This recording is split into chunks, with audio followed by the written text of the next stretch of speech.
Assalamualaikum warahmatullahi wabarakatuh.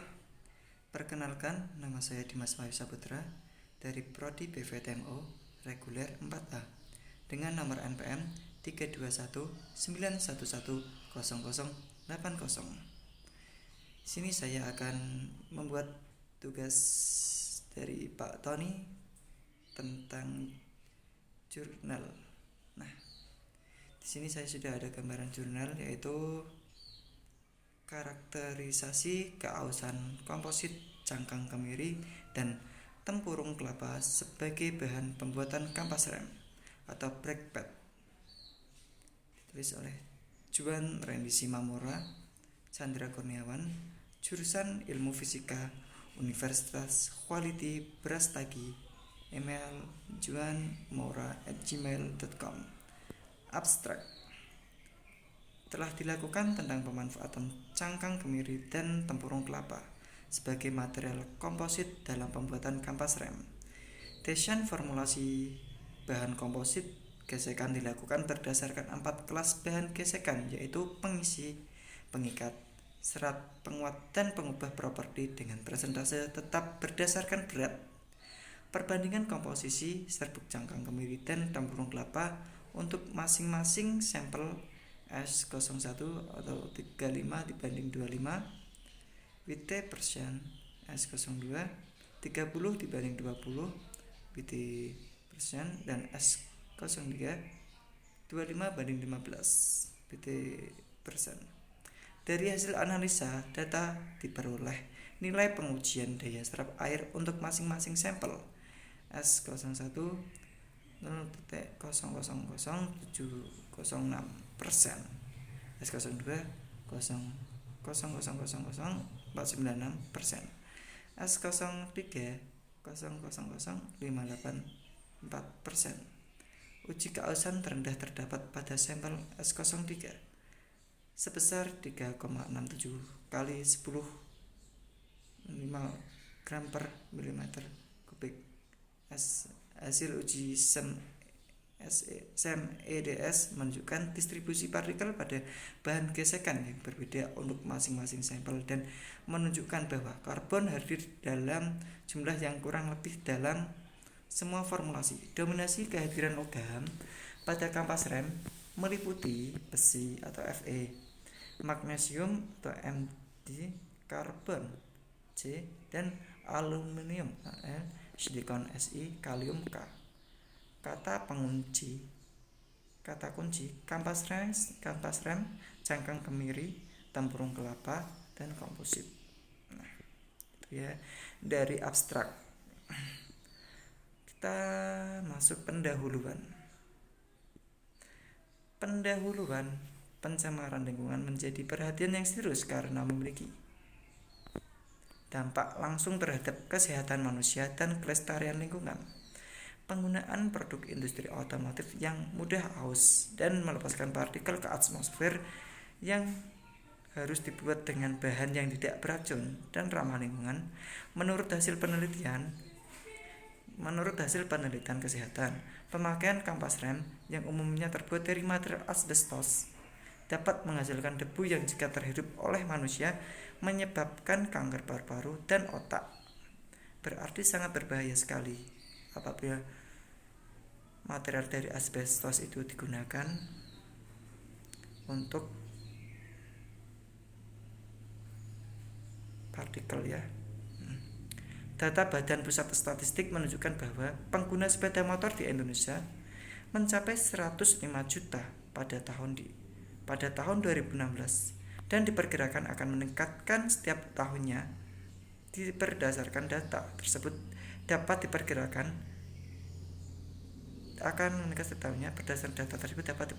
tingkat penggunaan kampas rem dengan material asbestos dan jangka panjang yang tentu akan berdampak besar bagi kesehatan. Nah, permasalahan lain tentang lingkungan khususnya limbah organik juga menjadi pusat perhatian. Pembuangan cangkang kemiri dan tempurung kelapa di pinggir jalan, sungai, hingga perkebunan dapat menimbulkan permasalahan baru pada lingkungan sekitar seperti sampah yang menumpuk dan merusak pemandangan. Berdasarkan hal tersebut, diperlukan solusi penanganan limbah organik dengan memanfaatkan potensi cangkang kemiri dan tempurung kelapa, sekaligus meningkatkan nilai ekonomis limbah tersebut. Nah, sangat bagus sekali nih apabila diterapkan berarti ya. Ketersediaan kedua limbah organik ini cukup banyak sehingga dapat dimanfaatkan sebagai bahan pengisi komposit dalam pembuatan kampas rem non asbestos. Seiring perkembangan inovasi dan teknologi yang cukup pesat, penelitian tentang pemanfaatan bahan organik sebagai komposit kampas rem sudah dikaji dan dilakukan oleh beberapa peneliti.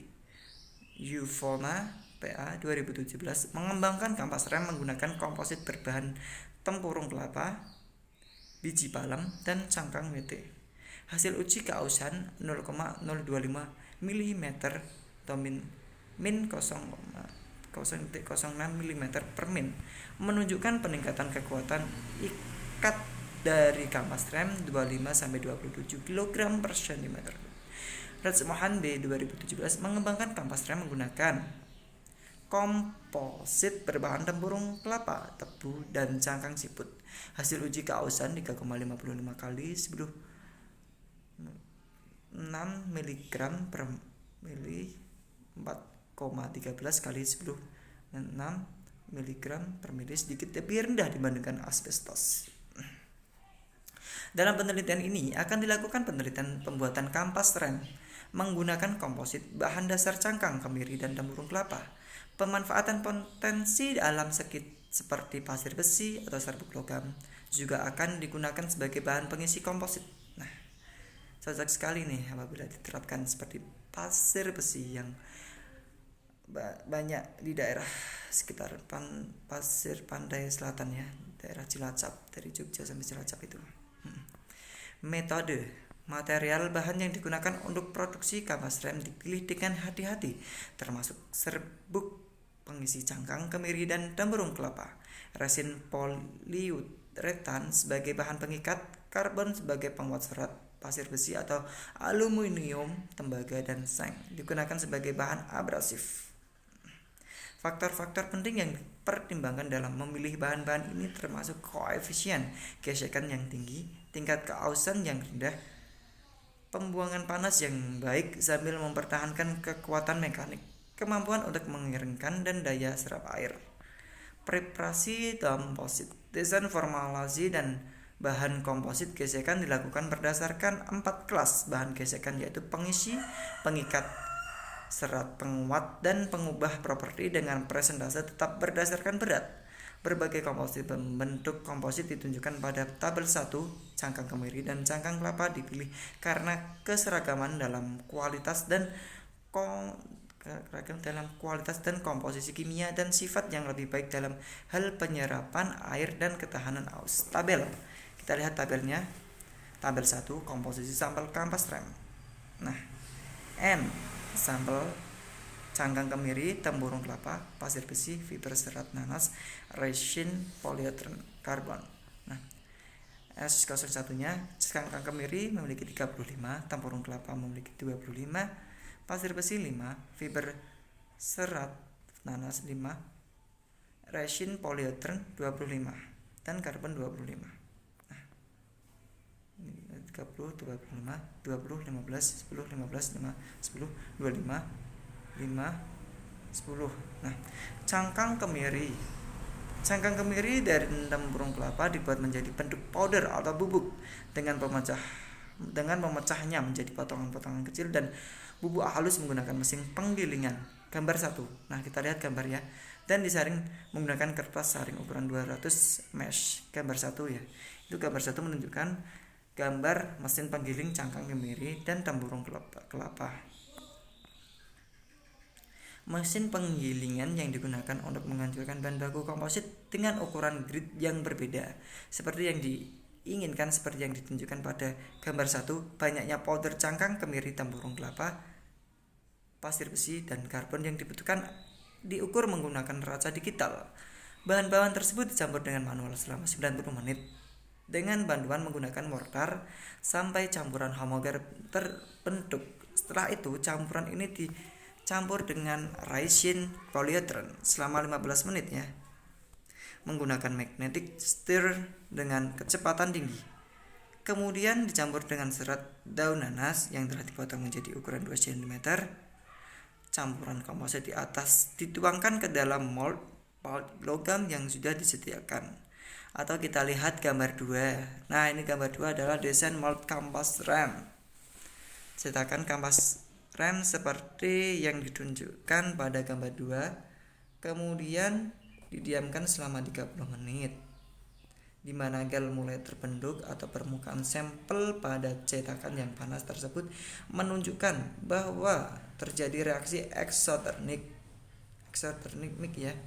Pada kondisi ini diberikan tekanan 15 kN atau N meter kubik menggunakan mesin pres hidrolik dan dibiarkan selama 4 jam setelah sampel memenuhi bagian mold dan disintering pada suhu 100 derajat Celcius selama 10 menit. Kemudian sampel dikarakterisasi untuk berbagai sifat fisik dan mekanik. Ini kita bisa melihat gambar 3 sebagai sampel komposit kampas rem.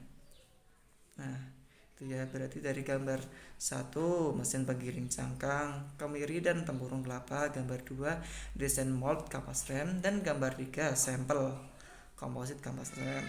Nah, sekarang hasil dan pembahasan. Dari hasil pembahasan daya serap air kita membahas daya serap air terlebih dahulu ya. Daya serap air, material komposit gesekan mempengaruhi kinerja pengereman saat penyerap air. Perlu untuk menguji penyerapan air untuk menentukan ketahanan kampas rem terhadap air. Tes penyerapan air dilakukan sesuai dengan ASTM 570 sampai 98. Spesimen dipotong menjadi 30 mm kali 30 mm kali 10 mm dan dilakukan penimbangan. Sampel disimpan dalam air selama 24 jam di bawah suhu kamar. Presentasi air yang diserap dihitung dari rumus berikut. Persen water absorption W0 strip W1 di bawah W1 di mana WO sama dengan massa sampel sebelum direndam di dalam air, W1 sama dengan massa sampel setelah direndam di dalam air. Setelah direndam, komposit dikeluarkan dan dibersihkan dari kelembapan permukaannya.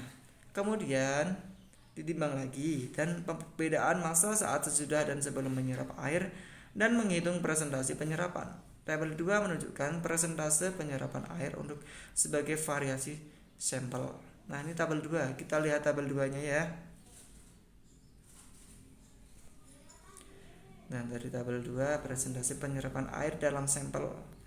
Nomor 1, nomor sampel massa basah gram, massa kondisi kering gram, massa yang terserap persen daya serap air. Dari nomor 1 sampelnya S01, massa basahnya 9,84, kondisi massa kondisi kering 9,91, massa yang terserap 0,07, daya serap air 0,0706. Dari nomor 2 S02 10,84, massa kondisi kering 10,09, massa yang terserap 0,05, daya serap airnya 0,00496496. Nah, nomor 3 sampelnya S03, massa basahnya 10.000,21, massa kondisi kering atau gram 10.000,27, massa yang terserap 0,06, daya serap airnya 0,00584. Nah, sekarang kita menuju uji keausan. Kita lihat uji keausan. Uji keausan digunakan untuk menghitung hilangnya material dari permukaan benda padat sebagai akibat dari gesekan mekanis. Nah, dari benda padat sebagai akibat dari gesekan mekanis. Berarti keausan itu bisa terjadi karena adanya gesekan. Nah, Kausan umumnya analog dengan hilangnya material karena interaksi mekanis dari dua permukaan yang bergerak meluncur dan saling bergesekan. Hal ini merupakan fenomena normal yang terjadi jika dua benda permukaan saling bergesekan. Maka akan timbul kausan atau pergerakan materi yang terjadi antara dua benda yang saling bergesekan. Tingkat kausan dihitung dengan rumus N sama dengan W0 strip W1 dibagi A kali T, di mana N adalah nilai laju kausan gram per milimeter kubik per sekon. Sama dengan berat awal benda uji atau gram. V1 adalah berat akhir benda uji atau gram. A luas daerah kontak atau milimeter kubik. T sama dengan waktu kontak atau S. Gesekan tipe Ondix digunakan untuk mengevaluasi karakteristik kausan komposit dalam kondisi sliding kering pada suhu kamar. Spesimen itu dipegang diam dan diputar sementara gaya normal diterapkan melalui mekanisme ruas selama 120 detik. Permukaan disk dibersihkan dengan etanol sebelum dimulainya percobaan baru. Data uji kausan kampas rem untuk keadaan kering ditunjukkan pada tabel 4. Nah, nanti kita lihat tabel 4 ya. Dari tabel tersebut diperoleh tingkat kausan tertinggi pada sampel S01 dengan komposisi kemiri dan tempurung kelapa 35 Wt persen, 25 Wt persen. Nah, kita lihat ini tabel 4 ya. Dari tabel 4 hasil uji tingkat aus untuk sampel nomor 1. Sampelnya S01 WO nya atau gram 62,24. W1 nya adalah 62,01. Time atau S time 120 atau milimeter kubik 36,27. Nah, gram per milimeter kubik 5,28 kali 10 5 ya. Nah, sekarang nomor 2.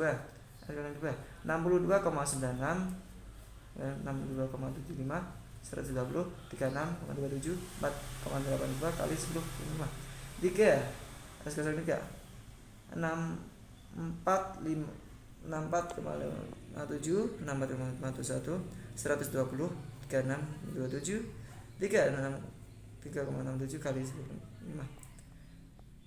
Nah, sekarang 3 ya. Karakterisasi SEM EDS. Nah, morfologi komposit dilakukan dengan pemindaian mikroskop elektron atau SEM dan analisis unsur menggunakan energi dispersif spectroscopy atau EDS gel merek GSM 6390 dengan analisis resolusi sistem N1 EV geometri AD elevasi 350 tegangan percepatan 20 ke volt. Hasil pengujian SEM dengan masing Hasil pengujian SEM dengan masing-masing sampel ditunjukkan pada gambar 3. Kita lihat gambar 3. Iya. Ya, kurang paham juga ini, tapi ini gambarnya sudah jelaskan dari gambar 3. Nah, gambar 3 hasil pengujian SEM EDS dengan variasi sampel. Nah, ini ya dari gambarnya. Bisa kita lihat dengan seksama. Nah, sekarang dari hasil tersebut dapat dilihat distribusi partikel pada bahan gesekan yang berbeda untuk masing-masing sampel. Hasil komposisi unsur berdasarkan analisis EDS menunjukkan bahwa karbon hadir dalam jumlah yang kurang lebih sama dalam semua formulasi. Presentase oksida yang tinggi ditemukan pada sampel S01, di mana dapat melemahkan ikatan antar atom dan mengurangi kekuatannya. S03 mengandung jumlah oksida paling sedikit, ya, sekarang ini paling sedikit, paling rendah berarti dia itu. Dominasi kehadiran logam pada kampas rem meliputi besi, magnesium, karbon, dan aluminium, silikon, kalium. Salah satu kelebihan penggunaan serat daun emas adalah tidak dapat diserang oleh karat dan meningkatkan fungsionalitasnya sebagai serat penguat. Nah, sekarang kesimpulannya, kita ambil kesimpulannya saja. Dari kesimpulan itu, dari hasil pengujian dan analisa data pengujian absorpsi dan keausan komposit kampas rem dengan berbagai variasi komposisi, maka hasil rata-rata terbaik pengujian daya serap air terdapat pada sampel S03 dengan komposisi cangkang, kemiri dan tempurung kelapa 25:15% dan dengan nilai 0,00584% ya. Dan nilai rata-rata terbaik pengujian keausan terdapat pada sampel S03 25:15 itu lagi ya, berarti dengan nilai 3,67 kali 10 gram per milimeter kubik. Dilihat distribusi partikel pada bahan gesekan yang berbeda untuk masing-masing sampel dengan persentase oksida yang tinggi ditemukan pada sampel S01. Nah, di mana dapat melemahkan ikatan antar atom dan mengurangi kekuatannya. S03 mengandung jumlah oksida paling sedikit. Dominasi kehadiran logam pada kampas rem meliputi besi, magnesium, karbon, dan aluminium, silikon, dan kalium. Nah, ucapan terima kasih ya. Peneliti mengucapkan terima kasih atas pendanaan penelitian dosen pemula kepada DRPM Kementerian Riset dan Teknologi dengan nomor kontrak T49L1311 PT.01.03/2019. Daftar pustaka diambil dari 1. Automotive Brake Friction Materials Bar 256 landing 406 street 414 PH Tambunan 2014. Preliminary study on use of candle nut cell as a renewable source of energy in Indonesia. Journal of Ocean Mechanical and Aerospace Der 8 L 2015. Production of eco-friendly brake using raw materials called the International Journal of Energy Technology Net Policy 11/7/4 dan seterusnya ya. Ini diambil dari banyak sekali artikel ini. Daftar pustaka ini sudah kelihatan. Nah, terima kasih dari saya atas tugasnya. Mohon maaf apabila banyak kekurangan ya dari menyampaikan tugas tersebut. Wallahul muwaffiq ila aqwamit thoriq. Wassalamualaikum warahmatullahi wabarakatuh.